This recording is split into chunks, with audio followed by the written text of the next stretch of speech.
नमस्कार मंडळी, मुकुंद बन मराठी भक्तिमय या यूट्यूब चॅनलमध्ये आपले स्वागत आहे. तर मंडळी, काल आपण गुरुबद्दलची प्रार्थना घेतली. आता आज आपण पाहूयात आपल्याला ज्ञान देणारी, विद्या देणारी, विद्येची देवी शारदा मातेचं स्तवन कशा प्रकारे आपण प्रार्थना करू पाहूयात.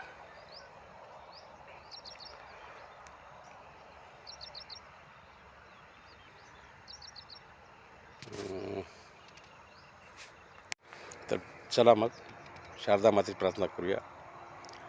सर्व मंगल मांगल्ये शिवे सर्वार्थ साधिके शरण्ये त्र्यंबके गौरी नारायणी नमोस्तुते. तर ही आहे मित्र हो सरस्वती देवीची प्रार्थना, जिची प्रार्थना केल्यामुळे आपल्याला ज्ञान मिळतं. तर अशा या सरस्वती मातेला विद्यार्थ्यांनी दररोज एक वेळ सकाळी